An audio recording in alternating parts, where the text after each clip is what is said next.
that. See, that's I bristle at that because to me that harkens back to when JFK was running, and all the people that were afraid that he would be more loyal to the Pope and take orders from the Pope than loyal to the U.S. I have not heard a position from Huckabee that I would attribute to his faith, and again, there are people who are anti-abortion, and down the line, when it comes to social issues, that do not necessarily have those views because of their faith. So I would Well, defend Huckabee. there's one that I know of. He's a real big guy on having the Ten Commandments in courthouses and schools and stuff.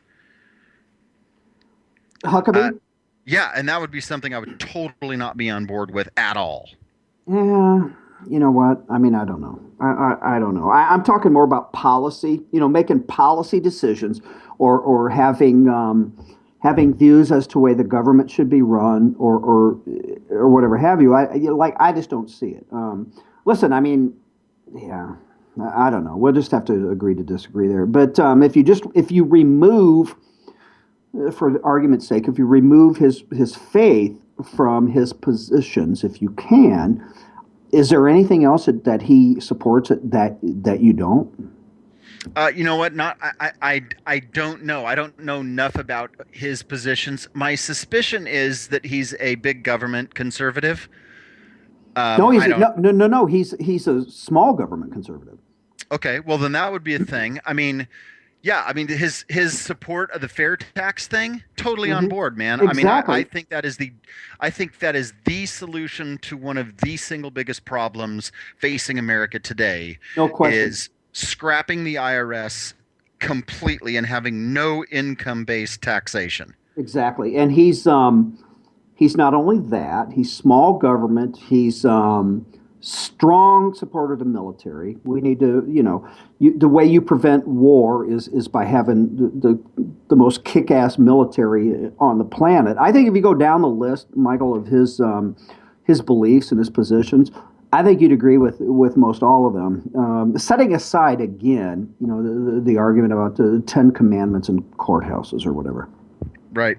Yeah. So then that goes to the question of uh, what is the way to get a guy elected, uh, or the kind of guy that can get elected. I just don't see Huckabee getting elected. Well, I don't either, but I don't think it has anything to do with his faith. I just think there are Well, then just what do you some. think it is? I, Why do you it, think that? well, it's kind of what I alluded to. This is why people need to pay us a large fee to ask if they should, waste their time and money and efforts by themselves and others should they sacrifice. Because, dude, there's just people you can look at. What's a guy's name?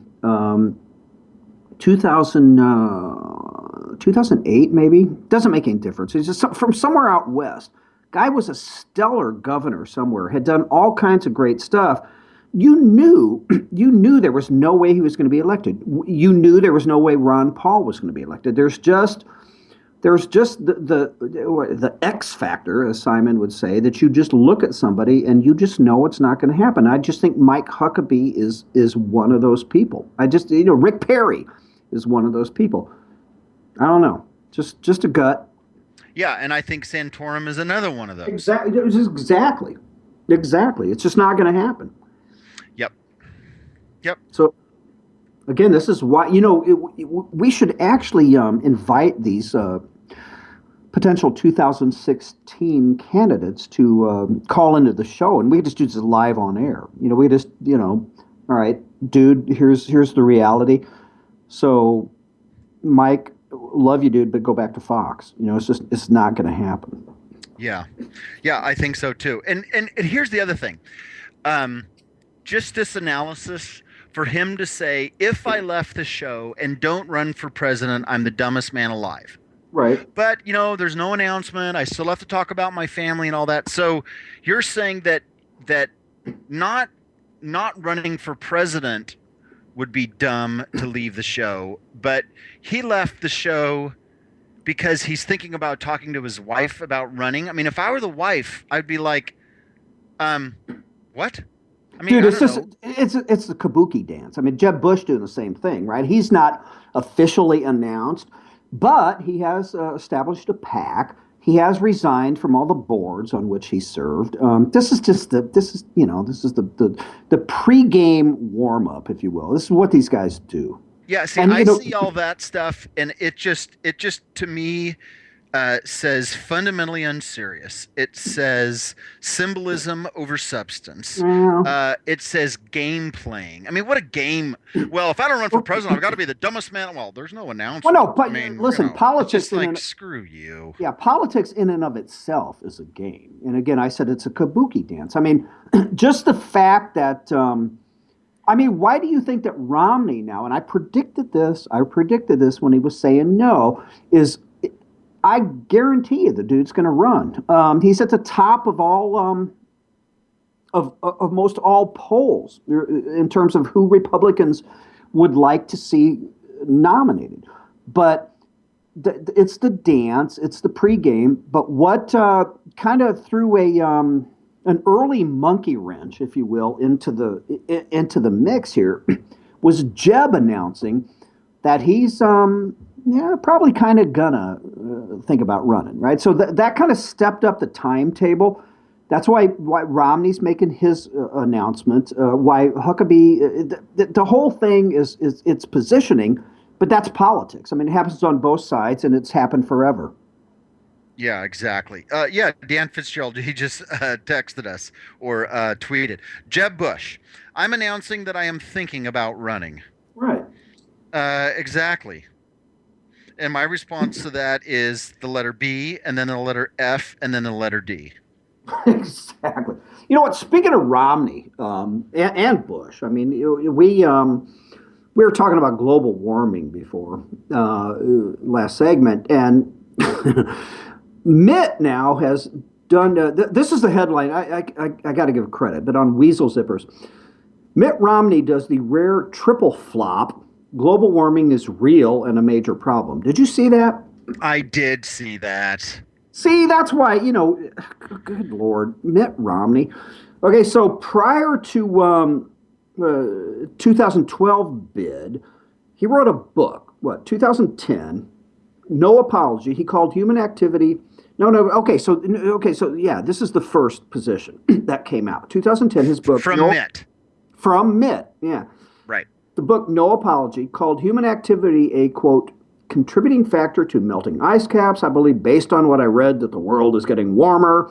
And he goes on and on and on. I believe that, humans contribute to that, blah, blah, blah, blah, blah. So then, in the lead up to his bid in 2012, he backed away from that. He was opposed to curbing carbon dioxide emissions. He declared then, we don't know what's causing climate change on the planet. And he pledged to increase coal production and ramp up oil exploration. Well, now Jessica, Hey, you guys there? we lost you. did Yeah, we all just get cut off? for like a second, yeah, it said there was a problem with the call. I was like, oh my gosh.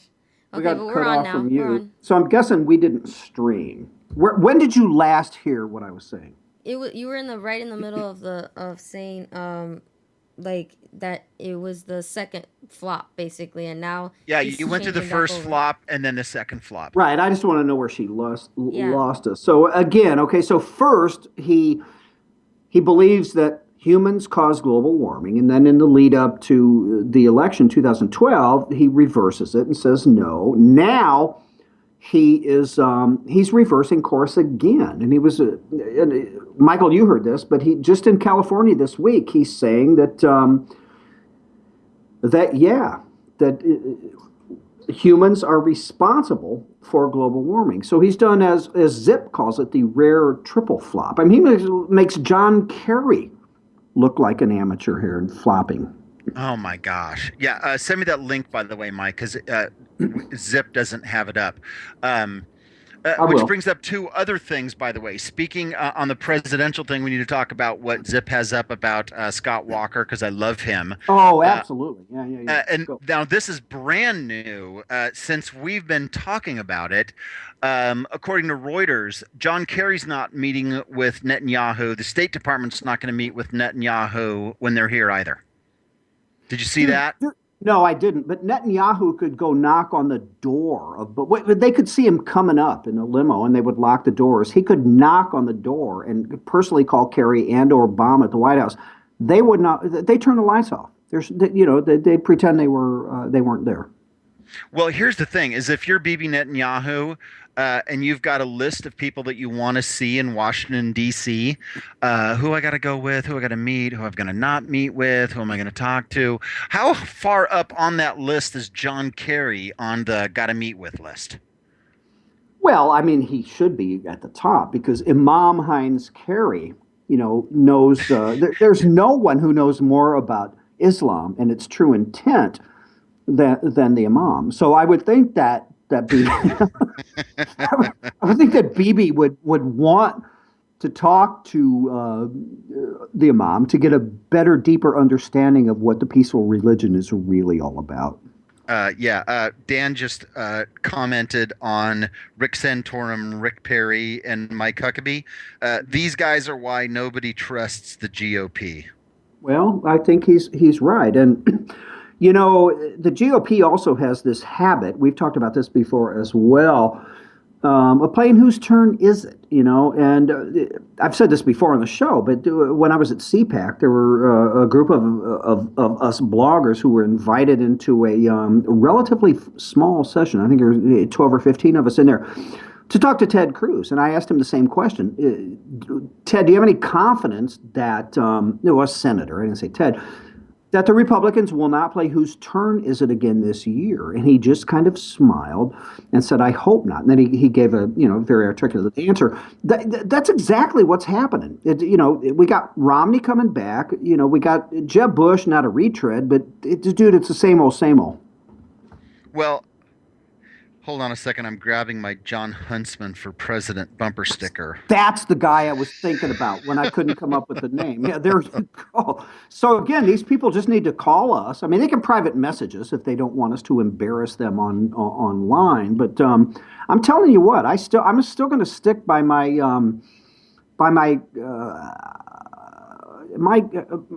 guess, my prediction a couple of months ago that Romney's going to end up being the nominee. Now, there is an interesting meeting. Did you see the this? Nominee? The nominee? Dude, I told you this. I predicted this a couple of months ago. When he was saying there's no way in hell he's going to run. There is, though, an interesting meeting that is, neither camp has commented on it, but between Romney and Jeb Bush, there's a meeting maybe going on as we speak, but it's at least going to happen this week. Did you see that? No. Yeah. Wait, no, yes, between Romney and Jeb. Yeah, that's right. Yeah. So, I mean, how's that going to go down? Dude, listen, you and I are basically simpatico and everything. You've run twice and got your ass beat. Let me do it, and then but dude, the country hates your brother. Okay, so your last name is Bush. That ain't gonna work either. So I just love to be a fly on the wall in that meeting. Oh my gosh, yes. Yeah. I mean, how do they decide, right? Yeah. I mean, they differ on immigration and stuff, but if you go down the rest of the line, these guys are pretty much, as you and I say, twin sons from another mother. Yeah, that's exactly right. Mm-hmm. We're out of here, dude. We got under 30 seconds. Take us out. All right, you've been listening to The Right Mics with Mike Miller and Michael Hausen. We have got only 30 minutes left. Please listen to the news. We'll be back. We still have a handful of things to get to. Maybe Huckabee will call in and we'll give him the benefit of our opinion. Please hold on and see.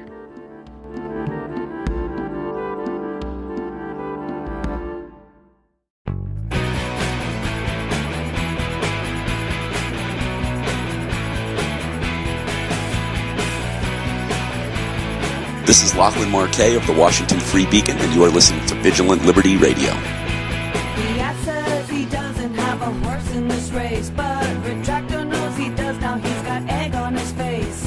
The donkey's on the left got owned by a kid. They can say it was a crime, but Retractor knows what he did. At Independent Journal Review, we publish news that is objective.